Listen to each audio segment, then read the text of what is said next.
जय हिंद दोस्तों, स्वागत है आप सभी का अपने यूट्यूब परिवार बी ए सेमेस्टर वाला में। दोस्तों, दीनदयाल उपाध्याय गोरखपुर विश्वविद्यालय और उससे जो संबंधित सभी विश्वविद्यालय हैं, उन सभी विश्वविद्यालय में आपके एग्जाम होने वाले हैं।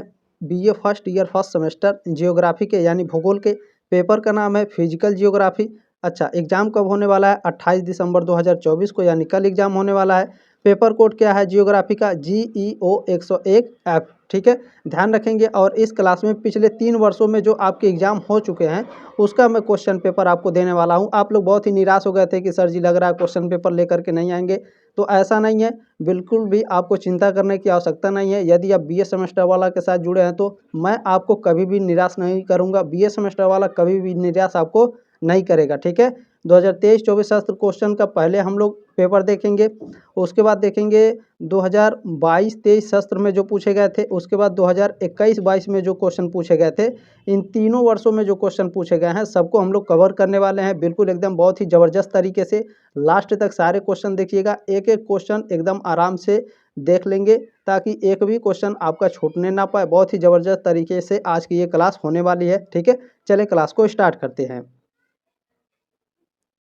जैसा कि दोस्तों मैंने आपको पहले ही बता दिया है और सारे सब्जेक्ट में मैं आपको बताता हूं कि इस बार 2024-25 सत्र वाले में आपके सारे सब्जेक्ट के जो नाम हैं और जो पेपर कोड है वो चेंज हो गए हैं। पिछले साल जियोग्राफी के 2 पेपर हुए थे, ठीक है, और इस बार केवल जियोग्राफी के 1 पेपर होंगे। तो इस बार जियोग्राफी का जो पेपर कोड है GEO 101F है। ठीक है, ये बात आप लोग ध्यान रखेंगे। क्या है? GEO 101F। B A first year first semester है। आप लोग यहाँ पर अपना क्वेश्चन पेपर देख सकते हैं। चले बिना देरी के स्टार्ट करते हैं क्योंकि कल ही आप लोगों का एग्जाम है। चले, इसमें पहला प्रश्न है जलवायु परिवर्तन का कारण है। तो जलवायु परिवर्तन के कारण है ग्रीन हाउस गैसें, ओजोन परत का क्षरण, प्रदूषण। ये सभी कारक जो हैं आपके जलवायु परिवर्तन के कारण हैं। डी ऑप्शन आपका राइट है, उपरोक्त सभी। ठीक है, चले अगला प्रश्न देखिएगा आपका क्या पूछा गया है। दूसरा प्रश्न है रचनात्मक प्लेट किनारे होते हैं। अपसारी प्लेट, अभिसारी प्लेट, संरक्षी प्लेट या फिर स्थिर प्लेट। इन चारों में से कौन सा प्लेट है जो आपके किनारे पर होते हैं? तो जो आपका अपसारी प्लेट होता है ये रचनात्मक प्लेट है और ये किनारे पर होते हैं। ए ऑप्शन आपका राइट है, प्रश्न नंबर दूसरे का। चलिए तीसरा प्रश्न आपका क्या पूछा गया है, देखिए ग्रेट बैरियर रीफ पाई जाती है। ग्रेट बैरियर रीफ कहाँ पाई जाती है? ऑस्ट्रेलिया के निकट पाई जाती है। बी ऑप्शन आपका करेक्ट है। ठीक है, देखिए आपका ज़्यादा समय ना लेते हुए हम लोग जल्दी जल्दी भी देखने का प्रयास करेंगे क्योंकि कल ही आप लोगों का एग्जाम है। ठीक है, देखिए क्षेत्रफल की दृष्टि से सबसे बड़ा महासागर है तो जो पैसिफिक ओशियन है, प्रशांत महासागर दोस्तों, ये क्षेत्रफल की दृष्टि से सबसे बड़ा महासागर है। ए ऑप्शन राइट है, प्रश्न नंबर 4 का। चलिए प्रश्न नंबर 5 क्या पूछा गया है, सबसे गर्म सागर है। तो दोस्तों जो लाल सागर है, ठीक है, रेड सी है, ये सबसे गर्म सागर है। ए ऑप्शन राइट है, प्रश्न नंबर 5 का। ठीक है, चले अच्छा मैं आपको बता देना चाहता हूँ, आपके मैंने महासंग्राम क्लासेस दिए हैं, सॉल्वर्ड मॉडल पेपर दिए हैं, क्लासेस भी कराए हैं। वो सारे क्लासेस कहाँ हैं? तो डिस्क्रिप्शन बॉक्स में प्लेलिस्ट का लिंक है। महासंग्राम क्लासेस मैंने कराया है 500 MCQs का, जा कर के सारे आप लोग क्वेश्चन अटेंड कर लीजिएगा, मोस्ट इंपॉर्टेंट है। ठीक है, ये क्वेश्चन पेपर देखने के बाद ही अटेंड करेंगे। प्रश्न नंबर 6 क्या है? अनाच्छादन में सम्मिलित है। अनाच्छादन में क्या सम्मिलित होता है? तो अपक्षय एवं अपर्दन, ये दोनों आपके अनाच्छादन में शामिल होते हैं। ए ऑप्शन आपका करेक्ट है। चलिए 7वां प्रश्न है आपका, उच्चतम लवणता पाई जाती है मृत सागर में, लाल सागर में, महान साल्ट झील में या फिर झील वान तुर्की में? बताइए उच्चतम लवणता किस में पाई जाती है? उच्चतम लवणता दोस्तों मृत सागर में पाई जाती है। ए ऑप्शन आपका राइट है और ये क्वेश्चन लगातार कई सालों से पूछ रहा है तो आप लोग ध्यान रखेंगे। ठीक है, चले 8वां प्रश्न क्या है, वायुमंडल में कौन सी गैस की मात्रा सर्वाधिक है? तो आप सभी लोग जानते हैं हमारे वायुमंडल में सबसे अधिक कौन सी गैस की मात्रा है? तो नाइट्रोजन है। कितना? 78%। ठीक है, 78% नाइट्रोजन है हमारे वायुमंडल में, ध्यान रखेंगे। ठीक है, चले अगला प्रश्न है, प्रश्न नंबर 9 है, निम्नलिखित में से कौन गर्म धारा है? फॉकलैंड की धारा, ब्राज़ील की धारा, लेब्राडोर की धारा या फिर कनारी धारा। इन चारों धाराओं में से कौन गर्म धारा है? तो जो आपकी ब्राज़ील की धारा है ये एक गर्म धारा है। बी ऑप्शन आपका राइट है, प्रश्न नंबर 9 का। चलिए प्रश्न नंबर 10 आपका देखेंगे, पूछा गया है विश्व में सर्वाधिक ज्वालामुखी किस पेटी में पाए जाते हैं? तो परिप्रशांत पेटी में, विश्व के सर्वाधिक ज्वालामुखी पाए जाते हैं? ध्यान रखेंगे। D option. आने वाली पवनें होती हैं उच्च दाब से, ध्यान रखिएगा, उच्च दाब से भूमध्य रेखा, ठीक है, उच्च दाब से भूमध्य रेखा की ओर चलने वाली जो हवाएं हैं, जो पवनें हैं, वो व्यापारिक पवनें होती हैं, ठीक है, ट्रेड विंड्स होते हैं। बी ऑप्शन आपका राइट है। चले अगला क्वेश्चन है, देखें, निम्नलिखित में से कौन सी महासागरीय धारा हिंद महासागर से संबंधित है? तो ध्यान रखेंगे, जो अगुलहास की धारा है दोस्तों, ये महासागर धारा हिंद महासागर से संबंधित है, ठीक है, ध्यान रखेंगे, अगुलहास की जो धारा है ये महासागरीय धारा हिंद महासागर से संबंधित है। सी ऑप्शन आपका करेक्ट है प्रश्न नंबर 13 का, ठीक है। चले प्रश्न नंबर 40 क्या है? प्रश्न नंबर 14 आपका पूछा गया, भ्रंश घाटी का उदाहरण है। भ्रंश घाटी का उदाहरण कौन है? गंगा घाटी, यमुना घाटी, ब्रह्मपुत्र घाटी या नर्मदा घाटी? तो जो नर्मदा घाटी है दोस्तों, ये आपका भ्रंश घाटी का उदाहरण है। डी ऑप्शन आपका राइट है, ठीक है, नर्मदा वैली आपका भ्रंश घाटी का उदाहरण है, ध्यान रखेंगे, ठीक है। चलिए प्रश्न नंबर 15 आपका क्या पूछा गया है? अटलांटिक महासागर का विशाल कटक किस आकार का है? तो यह आपका यस आकार का है, ठीक है, इस तरह का है। ए ऑप्शन आपका राइट है।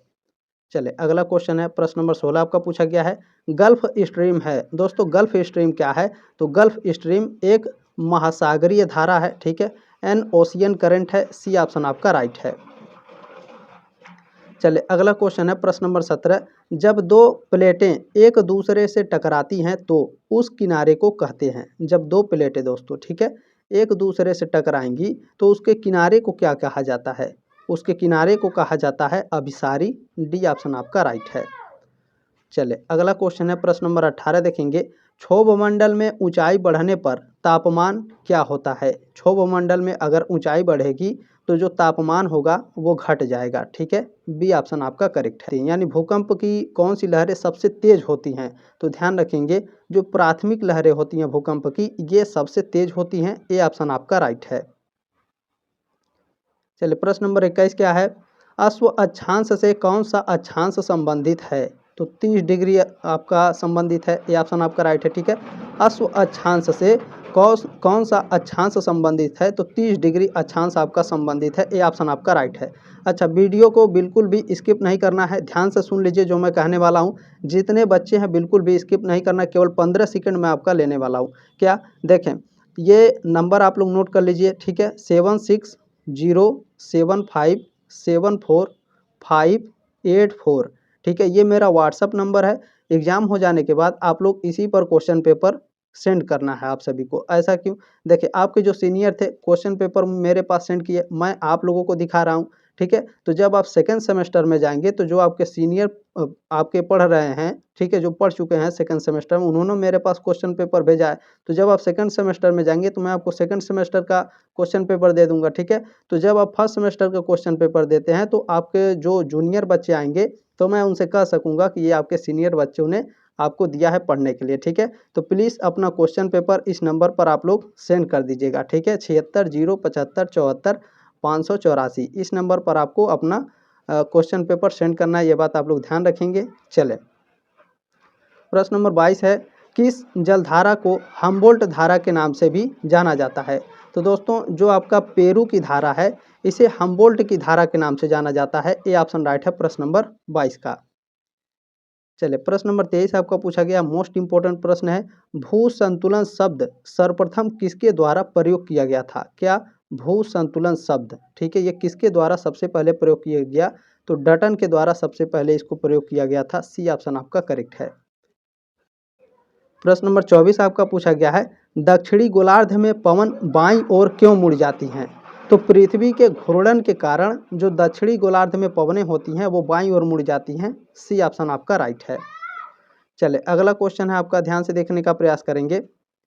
प्रश्न नंबर 25 है, महाद्वीपीय प्रवाह सिद्धांत का प्रतिपादक कौन था? तो महाद्वीपीय प्रवाह सिद्धांत के जो प्रतिपादक हैं अल्फ्रेड वेगनर हैं। ये ऑप्शन आपका राइट है, 100% ये आएगा क्वेश्चन। चलें अगला क्वेश्चन है, देखें, भूकंप का अध्ययन करने वाला विज्ञान है, मोस्ट इंपॉर्टेंट है, ये हर साल आएगा और इस साल भी आपका आएगा, ठीक है। तो देखें ध्यान से सुन लीजिएगा सभी लोग, भूकंप का अध्ययन करने वाला विज्ञान, तो अध्ययन करने वाला विज्ञान सिस्मोलॉजी है, ठीक है, अच्छा, ध्यान से सुन लीजिए। देखिए, भूकंप के अध्ययन को सिस्मोलॉजी कहा जाता है और भूकंप की तीव्रता जो नापी जाती है सिस्मोग्राफ से नापी जाती है। अच्छा, भूकंप का जो पैमाना है वो किससे नापा जाता है? मार्केली स्केल से नापा जाता है। 3 तरह के प्रश्न हैं और ये 100% तीनों में से हर साल आते हैं, यह बात ध्यान रखिएगा। मैं फिर से बता दे रहा हूँ, भूकंप के अध्ययन को सिस्मोलॉजी कहते हैं, भूकंप की तीव्रता सिस्मोग्राफ से नापा जाता है और भूकंप का पैमाना मार्केली स्केल से मापा जाता है। ठीक है, इन तीनों प्रश्नों को ध्यान रखिएगा, मोस्ट इंपॉर्टेंट है। प्रश्न नंबर 27 है, भू संतुलन के सिद्धांत में किसने कहा? ठीक है, यह किसने कहा था भू संतुलन के सिद्धांत में कि घनत्व में समानता एवं गहराई में परिवर्तन? तो यह प्राट महोदय ने कहा था। बी ऑप्शन आपका करेक्ट है। चलिए, प्रश्न नंबर 28 आपका पूछा गया है, पृथ्वी की आंतरिक संरचना के विषय में सर्वाधिक प्रामाणिक जानकारी निम्न में से किससे प्राप्त होती है? तो पृथ्वी की आंतरिक संरचना के विषय में अगर हमें जानकारी प्राप्त करनी है और सबसे प्रामाणिक जानकारी प्राप्त करनी है तो ये भूकंपी तरंगों से प्राप्त होती है। ठीक है, डी ऑप्शन आपका राइट है प्रश्न नंबर 28 का। चलिए, प्रश्न नंबर 29 आपका पूछा गया है, निम्नलिखित में से कौन अंतर्जात शक्ति नहीं है? ठीक है, अंतर्जात शक्ति कौन सा नहीं है? तो देखिए, यहाँ पर आपका वलन, भ्रंशन और जो पटल विरूपण है ये तीनों आपके अंतर्जात शक्तियाँ हैं, लेकिन अपक्षय जो आपका है ये अंतर्जात शक्ति नहीं है, बहिर्जात शक्ति है। डी ऑप्शन आपका राइट है। ठीक है, चलें, प्रश्न नंबर 30 क्या है, वेगनर के अनुसार गोंडवाना लैंड में सम्मिलित था? तो दक्षिण अमेरिका दोस्तों गोंडवाना लैंड में सम्मिलित था वेगनर के अनुसार। ठीक है, ये ऑप्शन आपका करेक्ट है। प्रश्न नंबर 31 आपका पूछा गया है, वेगनर के अनुसार किस काल में पैंजिया का विभाजन शुरू हुआ? तो वेगनर के अनुसार कार्बोनिफेरस काल में पैंजिया का विभाजन हुआ था। ये ऑप्शन आपका राइट है। प्रश्न नंबर 32 क्या पूछा है? 32 नंबर ध्यान से पढ़ने का प्रयास करेंगे। अटलांटिक महासागर की धारा नहीं है, गल्फ स्ट्रीम, बेगुला, कनारी, ये तीनों धाराएं जो हैं गल्फ स्ट्रीम की धाराएं हैं, लेकिन जो क्यूरोसिया धारा है दोस्तों ये अटलांटिक महासागर की धारा नहीं है। डी ऑप्शन आपका राइट है प्रश्न नंबर 32 का। चलिए, प्रश्न नंबर आपका 33 पूछा है। 33 नंबर प्रश्न है, देखें, महाद्वीपीय निगमन तट के पश्चात समुद्र की ओर पाया जाता है, क्या पाया जाता है? तो महाद्वीपीय मग्न ढाल पाया जाता है। डी ऑप्शन आपका करेक्ट है। प्रश्न नंबर इसमें अगला देखें, बैथोलिथ का निर्माण होता है, बैथोलिथ का निर्माण ज्वालामुखी द्वारा होता है। बी ऑप्शन आपका करेक्ट है। देखें, एग्जाम के टाइम में ज़्यादा इधर उधर की पढ़ने की आपको ज़रूरत नहीं है। ठीक है, एक तरह से अच्छे से एक प्रश्न को एक ही बार में पढ़ना चाहिए। ठीक है, प्लेट किनारे कितने प्रकार के होते हैं? प्लेट किनारे 3 प्रकार के होते हैं, यानी जो प्लेट है पृथ्वी की उसके जो किनारे हैं कितने प्रकार की होती हैं? 3 प्रकार की होती हैं। 35 का बी ऑप्शन आपका करेक्ट है। चले, अगला क्वेश्चन है, देखें, चट्टानों के अपने स्थान पर टूटने फूटने की क्रिया कहलाती है? तो यह क्रिया अपक्षय कहलाती है। जब इसे इंटरनेट पर सर्च करेंगे तो अपर्दन दिखाएगा। क्यों? चलिए इसके बारे में अच्छे से मैं आपको बता देता हूँ। ठीक है, अपक्षय और अपर्दन क्या होते हैं? देखिए, जो चट्टानों के अपने स्थान पर टूटने फूटने की क्रिया को अपक्षय कहते हैं। ठीक है, तो सर जी अपर्दन क्या है? अपर्दन इरोजन होता है, चट्टानों और मिट्टी का हटना और दूसरे स्थान पर जाना अपर्दन होता है। ठीक है, समझ में आया? अच्छा, परिवहन क्या है? तो देखें, परिवहन जो होता है ये अपरिदित सामग्री का एक स्थान से दूसरे स्थान पर ले जाना होता है।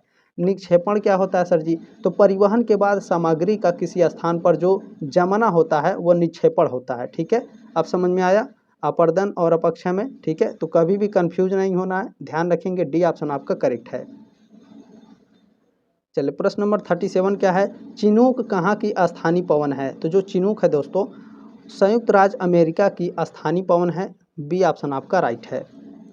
चलिए, प्रश्न नंबर इसमें अगला है, वलन में ऊपर उठे भाग को क्या कहा जाता है? वेरी वेरी मोस्ट इंपॉर्टेंट है, लगातार ये कई सालों से पूछ रहा है। तो वलन में उठे भाग को अपनति कहा जाता है और वलन में जो नीचे गिरा भाग होता है उसे अभिनति कहा जाता है। ठीक है, ऊपर उठे भाग को अपनति और जो नीचे की तरफ झुका हुआ होता है उसे अभिनति कहते हैं। इन दोनों को अच्छे से याद रखेंगे। चलें, इसमें अगला क्वेश्चन क्या है आपका, ऊपरी क्रस्ट और निचले क्रस्ट के बीच की अंशतता क्या कहलाती है? तो यह आपका कोनार्ड कहलाती है। ये ऑप्शन आपका राइट है। चले इसमें अगला क्वेश्चन है, निम्नलिखित में से कौन सी लहरें तरल से होकर नहीं गुजरती? तरल माने जल हो गया या फिर आपका कोई भी तरल पदार्थ हो गया, उससे होकर के कौन सी लहरें नहीं गुजर पाती हैं? तो जो एस लहरें होती हैं दोस्तों, ये तरल से होकर के नहीं गुजरती हैं। बी ऑप्शन आपका राइट है। ठीक है, तरल आप समझ रहे होंगे। ठीक है, चले अगला क्वेश्चन देखेंगे। प्रश्न नंबर 41 क्या है? वायुमंडल की सबसे निचली परत है। तो वायुमंडल की सबसे निचली परत क्षोभ मंडल है। ए ऑप्शन राइट है प्रश्न नंबर 41 का। प्रश्न नंबर आपका 42 क्या है? निम्नलिखित में से कौन अन्य तीनों से भिन्न है?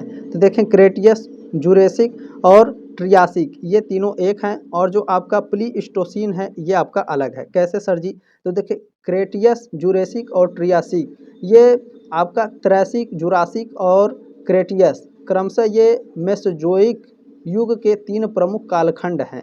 और जो आपका प्लीस्टोसीन है वो क्वाटरनी काल यानी क्वाटरनी काल का एक भाग है जो सेनोजोइक युग से संबंधित है। ठीक है, इस प्रकार जो प्लीस्टोसीन है वो तीनों कालखंडों से अलग है। ठीक है, चले अगला क्वेश्चन है, ध्यान से देखने का प्रयास करेंगे। प्रश्न नंबर 43 है। 43 नंबर प्रश्न पूछा गया है, नदी के निक्षेपण से बनने वाली स्थलाकृति है। निक्षेपण से कौन सी स्थलाकृति बनती है? तो डेल्टा बनती है। सी ऑप्शन आपका राइट है। चले अगला क्वेश्चन है आपका प्रश्न नंबर 44 है, मत्स्य युग किसे कहते हैं? मत्स्य युग डेवोनियन युग को कहा जाता है। ए ऑप्शन आपका राइट है। प्रश्न नंबर 45 क्या है? भूकंपों का देश किसे कहते हैं? जापान को भूकंपों का देश कहा जाता है। प्रश्न नंबर 45 का ऑप्शन नंबर ए राइट है आपका। चले प्रश्न नंबर 46 क्या देखें, कोपेन के जलवायु वर्गीकरण के अनुसार ईटी जलवायु प्रदेश किसके लिए है? तो जो ईटी जलवायु प्रदेश है यह टुंड्रा जलवायु प्रदेश के लिए है। सी ऑप्शन आपका करेक्ट है। चले अगला क्वेश्चन है आपका, महान हिमकाल किसे कहते हैं? तो जो महान हिमकाल है ये प्लीस्टोसीन युग को कहा जाता है। ए ऑप्शन आपका करेक्ट है। चले अगला क्वेश्चन आपको ध्यान से देखना है, निम्नलिखित में से कौन सा जलवायु के वर्गीकरण का आधार नहीं है? तो देखें, वर्षा, तापमान और पवन ये तीनों आपके जलवायु वर्गीकरण के आधार होते हैं। वनस्पति आपका जलवायु वर्गीकरण का आधार नहीं है। सी ऑप्शन आपका राइट है। चले इसमें प्रश्न नंबर 49 आपका पूछा गया है, प्लेट शब्द का सर्वप्रथम प्रयोग करने वाला विद्वान था। प्लेट मतलब जो धरती की प्लेटें हैं, तो उन प्लेटों का जो नाम है या फिर उसका शब्द है वो सबसे पहले किसने प्रयोग किया था? तो टूजो विल्सन ने किया था। ठीक है, पृथ्वी के प्लेटों का जो नाम है प्लेट शब्द, तो प्लेटों का जो शब्द है इसको सबसे पहले टूजो विल्सन ने प्रयोग किया था। सी ऑप्शन आपका करेक्ट है। प्रश्न नंबर 50 आपका पूछा गया, भौतिक भूगोल के अध्ययन। ठीक है, भौतिक भूगोल के अध्ययन में निम्न में से क्या सम्मिलित नहीं है?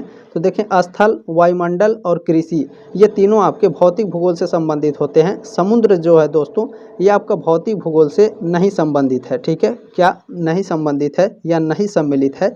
सी ऑप्शन आपका राइट है। चले अगला देखेंगे। अच्छा, यहाँ से आपका देखिए दूसरा क्वेश्चन पेपर स्टार्ट हो जाएगा। ठीक है, 2022-23 में जो आपके 2 पेपर हुए थे, ठीक है, GEO 101 और GEO 102 2 पेपर आपके हुए थे। दोनों पेपर मैं आपको दिखाने वाला हूँ। ठीक है, बाकी जो आपका 2021-22 में पूछा गया था उसे भी देखने का प्रयास करेंगे हम लोग। ठीक है, चलें देखें अगला क्वेश्चन है आपका, संभववाद के पिता कौन है? तो जो संभववाद के पिता हैं वो ब्लांस है। सी ऑप्शन आपका राइट है। संभववाद के पिता कौन है? ब्लांस है। चलें अगला क्वेश्चन देखिएगा आपका क्या पूछा गया है। देखें, इन्फ्लुएंस ऑफ जियोग्राफिक इन्वायरमेंट नामक पुस्तक किसकी रचना है? तो यह रचना EC सैम्पुल की है। बी ऑप्शन आपका राइट है प्रश्न नंबर दूसरे का। प्रश्न नंबर 3 आपका पूछा गया है, कास्मास किसकी कृति है? ठीक है, जो कास्मास है यह हम्बोल्ट के द्वारा लिखा गया है। सी ऑप्शन आपका करेक्ट है प्रश्न नंबर 3 का। अगला क्वेश्चन देखेंगे क्या पूछा गया है। प्रश्न नंबर 4 पूछा है, परिवर्तन प्रकृति का नियम है। वेरी मोस्ट इंपॉर्टेंट प्रश्न है ये। ठीक है, परिवर्तन प्रकृति का नियम है, यह कथन किस भूगोलवेत्ता का है? तो यह स्टेटमेंट ब्रुन्स महोदय के द्वारा जारी किया गया था। सी ऑप्शन आपका राइट है। ब्रुन्स महोदय ने कहा था कि परिवर्तन जो है प्रकृति का नियम है। चलें नेक्स्ट क्वेश्चन आपका प्रश्न नंबर 5, निम्नलिखित भूगोलवेत्ताओं में से कौन नवनिश्चयवादी विचारधारा से संबंधित है? ध्यान रखिएगा पूछा क्या है, नवनिश्चयवादी विचारधारा। तो जो आपके ग्रिफिथ टेलर हैं ये आपके नवनिश्चयवादी विचारधारा से संबंधित है। सी ऑप्शन आपका राइट है। सेम इसी तरह से एक क्वेश्चन और पूछा जाएगा, क्या पूछेगा, केवल इतना नव हटा दीजिए, केवल पूछेगा निश्चयवाद विचारधारा से कौन संबंधित है, तब आप क्या कहेंगे। बिल्कुल ध्यान से देखने का प्रयास करेंगे। देखें, निम्नलिखित भूगोलवेत्ताओं में से कौन निश्चयवादी विचारधारा के समर्थक हैं। ठीक है, वहाँ नौ निश्चयवादी, तो नौ निश्चयवादी ग्रिफिथ टेलर संबंधित हैं। और केवल अगर निश्चयवादी विचारधारा पूछेगा तो ध्यान रखिएगा रैटजेल संबंधित हैं। ठीक है, डी ऑप्शन आपका करेक्ट हो जाएगा। ठीक है, नौ निश्चयवादी ग्रिफिथ टेलर और निश्चयवादी रैटजेल। देखिए, जब एग्जाम नज़दीक होता है तो वन लाइनर अगर आप पढ़ रहे हैं तो वो सबसे बेस्ट होता है, दिमाग में बैठ जाता है। ठीक है, वायुमंडल की सबसे निचली परत है, वायुमंडल की सबसे निचली परत दोस्तों क्षोभ मंडल है। बी ऑप्शन आपका करेक्ट है। चले अगला क्वेश्चन क्या है, किस काल को मत्स्य युग कहते हैं। ठीक है, किस काल को मत्स्य युग यानी मछलियों का युग कहा जाता है। तो जो आपका डेवोनियन काल है, इस प्रश्न को आपने पढ़ा ऊपर। ठीक है, बी ऑप्शन राइट है। आप लोग देख रहे हैं जो मैं क्वेश्चन पेपर कराता हूँ लगातार आपके सिमिलर होते हैं, कुछ ना कुछ आपके एक साल पूछा गया, दूसरे साल जरूर पूछे जाते हैं। तो जो क्वेश्चन पेपर होते हैं वो आपके एग्जाम में रामबाण साबित होते हैं। ठीक है, कुछ आप तैयारी किए होते हैं, कुछ हूबहू आपके प्रीवियस ईयर क्वेश्चन पेपर से पूछे जाते हैं और ये हर साल पूछा जाता है। आप खुद जानते हैं, बताने की ज़रूरत मुझे नहीं है। ठीक है, चले आठवें का ऑप्शन नंबर बी करेक्ट है। मत्स्य युग डेवोनियन काल को कहा जाता है, ध्यान रखेंगे। प्रश्न नंबर 9 आपका क्या पूछा गया है, देखें, वायुमंडलीय संरचना में निम्नलिखित में से किस गैस का सर्वाधिक भाग है। तो आप सभी लोग जानते हैं नाइट्रोजन का सर्वाधिक भाग है। बी ऑप्शन आपका राइट है। ये क्वेश्चन भी आपने आगे पढ़ा। ठीक है, चले प्रश्न नंबर 10 आपका क्या पूछा गया है, देखें, वायुमंडलीय परतों का सही क्रम क्या है नीचे से ऊपर। तो सबसे पहले देखें दोस्तों क्षोभ मंडल होता है, उसके बाद समताप मंडल, फिर आपका मध्य मंडल आएगा, फिर ताप मंडल आता है। ठीक है, सी ऑप्शन आपका राइट है प्रश्न नंबर 10 का। चले प्रश्न नंबर 11 क्या है, मोस्ट इंपोर्टेंट प्रश्न है, एल नीनो क्या है। तो दोस्तों एल नीनो क्या है, तो ये पेरू के पश्चिमी तट की गर्म धारा है। ठीक है, एल नीनो क्या है, पेरू के पश्चिमी तट की गर्म धारा है। सी ऑप्शन आपका राइट है। देखिए दोस्तों, मैंने आपसे वादा किया था आपका सिलेबस भी मैं कंप्लीट कराऊंगा, सॉल्वेंट मॉडल पेपर दे दूंगा एग्जाम से पहले, और जब एग्जाम आ जाएगा तो मैं आपको क्वेश्चन पेपर भी दे दूंगा। मैंने अपना वादा पूरा किया, आप लोग भी अपना वादा पूरा करें, सब्सक्राइब करें ताकि आप लोग मुझे सपोर्ट कर सकें। 3 साल आप हमारे साथ जरूर जुड़ सके दोस्तों। ठीक है, चलें प्रश्न नंबर 12 क्या है, समुद्री जल में पाए जाने वाले लवणों में सर्वाधिक मात्रा किसकी होती है। तो सर्वाधिक मात्रा सोडियम क्लोराइड की होती है। डी ऑप्शन आपका राइट है। प्रश्न नंबर 13 क्या है, इसी तरह से मैं आपके साथ देखें सेकंड सेमेस्टर में भी बहुत ही मेहनत करूंगा, आपको चिंता करने की बिल्कुल भी आवश्यकता नहीं है। ठीक है, देखिए सर्वाधिक लवणता पाई जाती है, सर्वाधिक लवणता किस सागर में पाई जाती है। इस क्वेश्चन को आपने आगे पढ़ा है। ठीक है, तो सर्वाधिक जो लवणता है दोस्तों मृत सागर में पाई जाती है। बी ऑप्शन आपका राइट है प्रश्न नंबर 13 का, आपने आगे पढ़ा है इस क्वेश्चन को। ठीक है, चले थोड़ा शोर शराबा है, इसके लिए माफ़ी चाहते हैं। ठीक है, देखें ग्रहाणु परिकल्पना कब प्रस्तुत की गई। तो जो ग्रहाणु परिकल्पना है ये कब प्रस्तुत की गई थी, तो 1904 या 5 में। ठीक है, 1904-5 में ग्रहाणु परिकल्पना आपकी प्रस्तुत की गई थी। बी ऑप्शन आपका राइट है। चलिए नेक्स्ट क्वेश्चन आपका, पृथ्वी की उत्पत्ति से संबंधित सिद्धांत नहीं है। तो देखें वायव्य राशि परिकल्पना है आपका, द्वैतारक परिकल्पना है, ग्रहाणु परिकल्पना भी है आपका। ये तीनों परिकल्पनाएं पृथ्वी की उत्पत्ति से संबंधित है, जबकि महाविस्फोट सिद्धांत आपका ये आपका पृथ्वी की उत्पत्ति से संबंधित नहीं है, ब्रह्मांड की उत्पत्ति से संबंधित है महाविस्फोट सिद्धांत। ठीक है, पृथ्वी की उत्पत्ति से संबंधित नहीं है, ये ब्रह्मांड की उत्पत्ति से संबंधित है, ध्यान रखेंगे। चले अगला क्वेश्चन है, ग्रहाणु परिकल्पना के प्रतिपादक थे, ग्रहाणु परिकल्पना। ठीक है, इसके प्रतिपादक कौन थे। तो इसके प्रतिपादक चैम्बरलिन महोदय थे। बी ऑप्शन आपका राइट है। मोस्ट इंपोर्टेंट ये सारे क्वेश्चन हैं, ध्यान रखिएगा। नेक्स्ट क्वेश्चन आपका, निम्नलिखित में से किसे मानव भूगोल का जन्मदाता कहते हैं। मानव भूगोल पूछा है तो ध्यान रखिएगा, मानव भूगोल के जन्मदाता रैटजेल हैं। ए ऑप्शन आपका राइट है। अगर आप सर्च करेंगे तो कहीं कहीं आपको कार्ल रिटर भी दिखाएगा, तो ध्यान रखेंगे कार्ल रिटर आपके नहीं है, रैटजेल महोदय आपके मानव भूगोल के जन्मदाता हैं। ए ऑप्शन आपका राइट है। प्रश्न नंबर 18 आपका पूछा गया है, अर्धकुंडे किसकी रचना है। अर्धकुंडे किसकी रचना है दोस्तों, अर्धकुंडे कार्ल रिटर की रचना है। बी ऑप्शन राइट है प्रश्न नंबर 18 का। चलिए प्रश्न नंबर 19 देखेंगे क्या है, ध्यान से देखने का प्रयास करेंगे।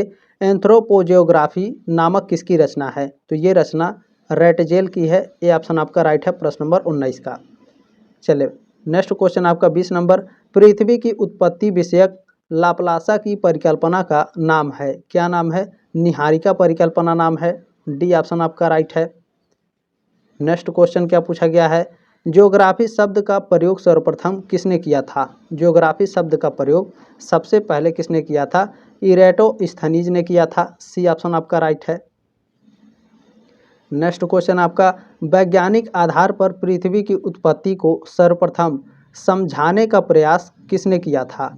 तो बफन महोदय ने किया था। डी ऑप्शन आपका राइट है। ठीक है, वैज्ञानिक आधार पर पृथ्वी की उत्पत्ति को सबसे पहले समझाने का जो प्रयास किया गया था बफन महोदय के द्वारा किया गया था। ठीक है, चलिए नेक्स्ट क्वेश्चन आपका, भूगोल के जनक कौन है? भूगोल के जनक इरेटोस्थनीज हैं। ये ऑप्शन आपका राइट है प्रश्न नंबर 23 का। प्रश्न नंबर आपका 24 पूछा गया है, पृथ्वी की उत्पत्ति संबंधी वायव्य राशि परिकल्पना प्रस्तुत की थी। क्या पूछ रहा है? वायव्य राशि परिकल्पना दोस्तों किसने प्रस्तुत की थी? कांट ने प्रस्तुत की थी। बी ऑप्शन आपका राइट है प्रश्न नंबर 24 का। नेक्स्ट क्वेश्चन देखेंगे आपका क्या पूछा गया है। देखें, कांट ने वायव्य राशि परिकल्पना प्रस्तुत की थी किस सन में? वायव्य राशि परिकल्पना को कांट ने कब प्रस्तुत की थी? 1755 में। सी ऑप्शन आपका राइट है। नेक्स्ट क्वेश्चन देखिएगा क्या पूछा गया है। देखें, पृथ्वी की उत्पत्ति संबंधी ज्वारी परिकल्पना प्रस्तुत की थी। क्या पूछ रहा है दोस्तों? ज्वारी परिकल्पना। ठीक है, ये किसने प्रस्तुत की थी? जेम्स जीन्स ने प्रस्तुत की थी। डी ऑप्शन आपका राइट है।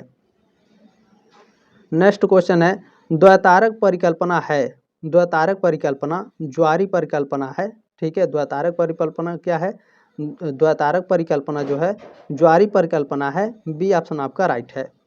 चलें नेक्स्ट क्वेश्चन देखेंगे आपका प्रश्न नंबर 28 28 नंबर, ब्रह्मांड की उत्पत्ति संबंधी बिग बैंग सिद्धांत किसने दिया? बिग बैंग सिद्धांत किसने दिया है? मोस्ट इंपॉर्टेंट प्रश्न है ये। तो जॉर्ज लेमेंटियर ने दिया है या फिर जॉर्ज लेमेत्रे कहीं कहीं लिखा रहता है, तो ध्यान रखेंगे। सी ऑप्शन आपका करेक्ट है प्रश्न नंबर 28 का 28 नंबर प्रश्न का। प्रश्न नंबर आपका 29 है 29 नंबर, पृथ्वी के कितने प्रतिशत भाग पर जल पाया जाता है? तो 71% भाग पर जल पाया जाता है। सी ऑप्शन आपका राइट है। नेक्स्ट क्वेश्चन देखेंगे क्या पूछा गया है। देखें, महाद्वीपीय और महासागर किस श्रेणी के उच्चावच हैं? तो जो महाद्वीपीय हैं और महासागर हैं ये दोनों प्रथम श्रेणी के उच्चावच हैं। ये ऑप्शन आपका करेक्ट है। नेक्स्ट क्वेश्चन देखेंगे क्या पूछा गया है। देखें, संवहन धारा सिद्धांत किसने प्रस्तुत किया था? संवहन धारा सिद्धांत किसने प्रस्तुत किया था? होम्स ने प्रस्तुत किया था। ए ऑप्शन आपका राइट है प्रश्न नंबर 31 का। प्रश्न नंबर 32 क्या है? प्रश्न नंबर 32 क्या है? देखें, लोथियन ग्रीन का चतुष्फलीय सिद्धांत संबंधित है महासागर की उत्पत्ति से और महाद्वीप की उत्पत्ति से, दोनों से। ठीक है, तो महाद्वीप एवं महासागर दोनों की उत्पत्ति से। सी ऑप्शन आपका राइट है। नेक्स्ट क्वेश्चन देखेंगे क्या है। प्रश्न नंबर 33 नंबर, तापीय संकुचन सिद्धांत का प्रतिपादन किसने किया था? तापीय संकुचन सिद्धांत, इसका प्रतिपादन किसने किया? जेफरीज ने किया था। सी ऑप्शन आपका राइट है। चलिए नेक्स्ट क्वेश्चन आपका, देखें, प्लेट शब्द का सर्वप्रथम प्रयोग किसने किया था? इसको आप लोगों ने ये क्वेश्चन देखा है। ठीक है, टूजो विल्सन ने किया है। ठीक है, ध्यान रखेंगे। सी ऑप्शन आपका राइट है। नेक्स्ट क्वेश्चन क्या है। देखें, महाद्वीपीय विस्थापन सिद्धांत के प्रतिपादक थे, कौन थे? Alfred Wegener. ये क्वेश्चन भी आप लोगों ने देखा। ठीक है, 35 का ऑप्शन नंबर ए करेक्ट है। नेक्स्ट क्वेश्चन है दोस्तों, तापीय चक्र सिद्धांत किसने दिया था? क्या पूछ रहा है? तापीय चक्र सिद्धांत किसने दिया था? जाली ने दिया था। बी ऑप्शन आपका राइट है। नेक्स्ट क्वेश्चन क्या है। प्रश्न नंबर 37 नंबर, किस युग को कोयला युग के नाम से जानते हैं? तो कोयला युग को, कार्बोनिफेरस युग को कोयला युग के नाम से जाना जाता है। सी ऑप्शन आपका राइट है। प्रश्न नंबर 38 है, महान हिमकाल किसे कहते हैं? महान हिमकाल प्लीस्टोसीन युग को कहा जाता है। सी ऑप्शन आपका राइट है। मोस्ट इंपॉर्टेंट प्रश्न है, देखिएगा 100% ये क्वेश्चन आएंगे आपके। प्रश्न नंबर 39 है आपका, देखें, हिमालय की उत्पत्ति किस युग में हुई थी? तो इयोसीन युग में। ठीक है, हिमालय की उत्पत्ति किस युग में हुई? इयोसीन के युग में। ये ऑप्शन आपका राइट है। इयोसीन एक युग का नाम है और इसी युग में हिमालय की उत्पत्ति हुई। प्रश्न नंबर 40 क्या है? 40 नंबर, किस युग को डायनासोर युग कहते हैं? तो जुरासिक युग को डायनासोर युग कहा जाता है। सी ऑप्शन आपका राइट है। चलिए दोस्तों, यहाँ से आपका फिर एक दूसरा नया पेपर स्टार्ट हो जाएगा। पहले नंबर प्रश्न से देखें, द्वितीयक श्रेणी के उच्चावच में सम्मिलित नहीं है। द्वितीयक श्रेणी के उच्चावच में क्या सम्मिलित नहीं होता है? तो आपका इंसेल वर्ग इसमें सम्मिलित नहीं है। बाकी द्वितीयक श्रेणी में आपके पर्वत, पठार और मैदान, ये तीनों आपके द्वितीयक श्रेणी के उच्चावच में सम्मिलित हैं, इंसेल वर्ग नहीं है। बी ऑप्शन आपका राइट है। चलिए नेक्स्ट क्वेश्चन क्या है, निम्नलिखित में से कौन सी भौतिक भूगोल की शाखा नहीं है? तो देखें, जो भूगणित है, भू भूगोल है और मृदा भूगोल है, ये भौतिक भूगोल की शाखाएं हैं, लेकिन अधिवास भूगोल ये आपका भौतिक भूगोल की शाखा नहीं है। सी ऑप्शन आपका राइट है। प्रश्न नंबर 3 आपका पूछा गया है, पृथ्वी की आंतरिक संरचना की जानकारी का प्राकृतिक स्रोत है। क्या है? भूकंप है, तापमान और घनत्व, डेंसिटी, टेम्परेचर और अर्थक्वेक, ये तीनों क्या है? पृथ्वी की आंतरिक संरचना की जानकारी के प्राकृतिक स्रोत पूछा है, तो ध्यान रखेंगे डी ऑप्शन आपका राइट है, उपरोक्त सभी। चले नेक्स्ट क्वेश्चन आपका, मेटल की कोर, ठीक है, मेटल की कोर से विभाजित करने वाली असंबद्धता है। तो मेटल की कोर से विभाजित करने वाली जो असंबद्धता है वह गुटेनबर्ग संबद्धता है। डी ऑप्शन आपका राइट है। चले नेक्स्ट क्वेश्चन देखेंगे, आपका क्या पूछा गया है, विभिन्न स्तंभों का घनत्व बराबर होता है तथा उसकी गहराई में परिवर्तन होता है, कथन संबंधित है। तो यह कथन किससे संबंधित है? प्राट महोदय से। ए ऑप्शन आपका राइट है। नेक्स्ट क्वेश्चन है, वेगनर ने पैंजिया के चारों ओर विशाल जल राशि को कहा। क्या कहा? पैंथालासा कहा। ए ऑप्शन आपका करेक्ट है। चले नेक्स्ट क्वेश्चन आपका, वेगनर ने महाद्वीपों के तटों में समानता का नामकरण किया। किस समानता का नामकरण किया? तो जिगसाफ हिट का नामकरण किया। सी ऑप्शन आपका राइट है। ठीक है, इंग्लिश में भी देख लेंगे। चले नेक्स्ट क्वेश्चन आपका, प्रश्न नंबर 8 आपका पूछा गया है, इनमें से कौन सी लघु प्लेट है? जो आपकी नजका है ये आपकी एक लघु प्लेट है। डी ऑप्शन आपका राइट है प्रश्न नंबर 8 का। नेक्स्ट क्वेश्चन आपका पूछा है, प्लेटों का संचलन मुख्यतः कितने प्रकार से होता है? पृथ्वी जो प्लेटें हैं दोस्तों, तो पृथ्वी की जो प्लेटें हैं इनका जो संचलन है वो मुख्यतः 3 प्रकार से होता है। ए ऑप्शन आपका राइट है प्रश्न नंबर 9 का। चले क्वेश्चन नंबर 10 देखेंगे, क्या पूछा गया है, पर्वत और घाटियाँ किस संचलन से बनते हैं? तो जो पर्वत और घाटियाँ हैं ये आपकी ऊर्ध्वाधर संचलन से बनते हैं। ठीक है, वर्टिकल मूवमेंट से। सी ऑप्शन आपका राइट है। चले नेक्स्ट क्वेश्चन क्या पूछा गया आपका, संपीड़न बल से निर्मित भ्रंश है। संपीड़न बल से निर्मित भ्रंश कौन होता है? रिवर्स फॉल्ट होता है। ठीक है, व्युत्क्रम भ्रंश जो होता है संपीड़न बल से बनता है, संपीड़न बल से निर्मित होता है। ठीक है, सी ऑप्शन आपका करेक्ट है। नेक्स्ट क्वेश्चन पूछा है, पृथ्वी की सतह का वह भाग जहां पर सर्वप्रथम भूकंपीय तरंगों का अनुभव होता है, तो वह आपका भूकंप केंद्र होता है। बी ऑप्शन आपका राइट है प्रश्न नंबर 12 का। चले नेक्स्ट क्वेश्चन क्या है, सबसे तीव्र गति वाली भूकंपीय लहर है। सबसे तीव्र यानी सबसे तेज जो भूकंप आती है वो कौन सी लहर होती है? तो पी लहर जो होती है ये सबसे तेज होती है। डी ऑप्शन आपका राइट है। चले नेक्स्ट क्वेश्चन है, ज्वालामुखी उद्गार से निःसृत पदार्थ है, यानी ज्वालामुखी जो होते हैं दोस्तों जब वो विस्फोट होते हैं तो उनसे कौन सा पदार्थ निकलता है? लावा निकलता है। बी ऑप्शन आपका राइट है। देखिए क्वेश्चन कितने कठिन तरीके से पूछा गया है, लेकिन इसको समझने वाली बात होती है। ज्वालामुखी उद्गार से निःसृत पदार्थ है, निःसृत माने निकलने वाले पदार्थ। ठीक है, चले नेक्स्ट क्वेश्चन आपका, ज्वालामुखी से निर्मित बाह्य स्थलाकृति नहीं है। तो देखें, सिंडर शंकु, लावा डार्ट और काल्डेरा ये तीनों आपके, ठीक है, ज्वालामुखी से निर्मित बाह्य स्थलाकृतियाँ होती हैं, लेकिन जो आपका लैकोलिथ है ये आपका ज्वालामुखी से निर्मित बाह्य स्थलाकृति नहीं है। ये ऑप्शन आपका राइट है। चले नेक्स्ट क्वेश्चन आपका पूछा है, भौतिक या यांत्रिक अपक्षय का कारक नहीं है। तो देखें, जो आपका कार्बन डाइऑक्साइड है ये आपका भौतिक या यांत्रिक अपक्षय का कारक नहीं है। सी ऑप्शन आपका राइट है। नेक्स्ट क्वेश्चन क्या है, देखें, कार्बोनेशन क्रिया किस चट्टान पर सर्वाधिक होती है? कार्बोनेशन क्रिया चूना पत्थर पर सर्वाधिक होती है। डी ऑप्शन आपका राइट है। चले नेक्स्ट क्वेश्चन आपका, नदी के अपर्दन कार्य से निर्मित स्थलाकृति है। ठीक है, जो नदी होती है, नदी में जो अपर्दन कार्य है उससे कौन सा निर्मित स्थलाकृति है, तो ध्यान रखेंगे नदी वेदिका है। ध्यान रखेंगे, ध्यान से पढ़ लीजिए कह क्या रहा है, ठीक है।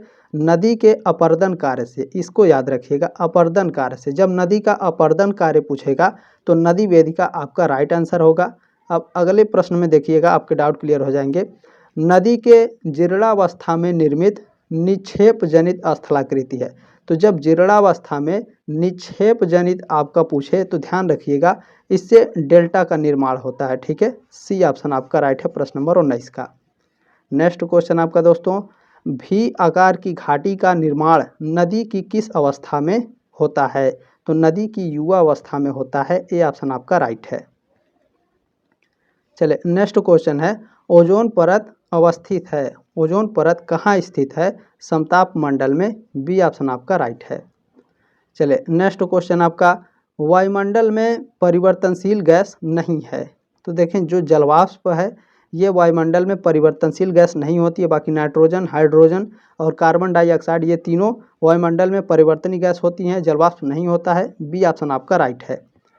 चले नेक्स्ट क्वेश्चन क्या है, धरातल से ऊंचाई पर जाने पर तापमान गिरने की दर को कहा जाता है? क्या कहा जाता है? सामान्य पतन दर कहा जाता है, नॉर्मल लैप्स रेट बोलते हैं। डी ऑप्शन आपका राइट है। चले नेक्स्ट क्वेश्चन आपका, अधिकतम तापमान अंकित किया जाता है, अधिकतम तापमान उष्ण कटिबंध पर अंकित किया जाता है। ए ऑप्शन आपका राइट है, ठीक है। सब ट्रॉपिकल पर दोस्तों अधिकतम तापमान अंकित किया जाता है। चले नेक्स्ट क्वेश्चन क्या है, पृथ्वी पर, अच्छा मैं इसे थोड़ा नीचे करता हूँ। चले, पृथ्वी पर वायुदाब पेटियों की संख्या है, पृथ्वी पर वायुदाब पेटियों की संख्या, जब पेटियों की संख्या पूछेगा तो आपकी 7 है, ठीक है। डी ऑप्शन आपका राइट है। पृथ्वी पर वायुदाब की पेटियाँ 7 हैं। डी ऑप्शन आपका राइट है। चले नेक्स्ट क्वेश्चन क्या है, देखिए कुछ बच्चे ऐसे होते हैं जो बहुत कम पढ़े होते हैं, यानी साल भर में बहुत कम पढ़ते हैं और एग्ज़ाम के टाइम में पढ़ते हैं, तो इस तरह से पढ़ेंगे तो ज़्यादा बेटर रहेगा, ठीक है। बाकी सबके लिए अच्छा है। प्रश्न नंबर आपका 26 है। 26 नंबर, गर्म स्थानीय पवन है, पूछा क्या है? जो आपका हॉट लोकल हवा होता है, जो गर्म हवा लोकल होती है उसका क्या नाम है? लू, ठीक है। ध्यान रखेंगे सी ऑप्शन आपका करेक्ट है। गर्म स्थानीय पवन कौन सा है? लू। चले नेक्स्ट क्वेश्चन आपका, किस स्थानीय हवा को हिमभक्षक कहा जाता है? तो ध्यान रखिएगा जब भी हिमभक्षक आपका शब्द आए तो ध्यान रखिएगा चिनूक हवा, ठीक है। हिमभक्षक चिनूक हवा ऐसे याद रखेंगे तो आपको लॉन्ग टर्म तक याद रहेगा, ठीक है। किस स्थानीय हवा को हिमभक्षक कहा जाता है? चिनूक हवा को। चले नेक्स्ट क्वेश्चन आपका क्या पूछा गया है, देखिए प्रश्न नंबर 28 है, अस्थाई पवन नहीं है। तो देखिए विषुवत रेखा पछुआ हवा ये आपका अस्थाई होता है, व्यापारिक हवा अस्थाई होता है, पछुआ हवा भी आपका अस्थाई होता है, लेकिन जो ब्रिक फिल्डर हवाएं हैं दोस्तों ये आपकी अस्थाई पवन नहीं है। ध्यान रखेंगे बी ऑप्शन आपका करेक्ट है। नेक्स्ट क्वेश्चन क्या पूछा गया है, कोपेन ने विश्व को प्रमुख जलवायु प्रदेशों में विभक्त किया, यानी जो कोपेन महोदय हैं इन्होंने विश्व को कितने प्रमुख जलवायु प्रदेशों में विभक्त किया है? 5 जलवायु प्रदेशों में। ए ऑप्शन आपका करेक्ट है। चले नेक्स्ट क्वेश्चन आपका, कोपेन ने मानसूनी जलवायु के लिए किस संकेत का प्रयोग किया? तो इन्होंने AM शब्द का प्रयोग किया। सी ऑप्शन आपका राइट है। चले नेक्स्ट क्वेश्चन आपका क्या पूछा गया है, देखें सागरीय नीतल का सबसे विस्तृत भाग कौन सा है? पूछा क्या है? सागरीय नीतल। तो सागरीय नीतल का सबसे विस्तृत यानी सबसे बड़ा भाग कौन सा है? तो सबसे बड़ा भाग गहरे सागरीय मैदान होते हैं। डी ऑप्शन आपका राइट है। चले नेक्स्ट क्वेश्चन क्या है, विश्व का सबसे गहरा समुद्री गर्त कौन सा है? तो ये आपका मारियाना ट्रेंच है या फिर मेरियाना, ठीक है। इस तरह से आपका ऑप्शन में लिखा हुआ नहीं है, लेकिन ध्यान रखेंगे मेरियाना ट्रेंच आपका विश्व का सबसे गहरा समुद्री गर्त है यानी गड्ढा है। बी ऑप्शन आपका राइट है। चले नेक्स्ट क्वेश्चन देखिएगा आपका क्या पूछा है, पृथ्वी के समस्त महासागरों का औसत तापमान है कितना है? 17.2 डिग्री सेल्सियस। सी ऑप्शन आपका राइट है।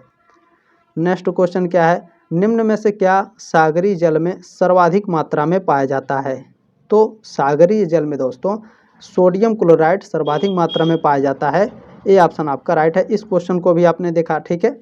चलें प्रश्न नंबर 35 है। 35 नंबर, अधोलिखित में से कौन शीत महासागर धारा नहीं है? पूछा क्या है? शीत महासागर धारा।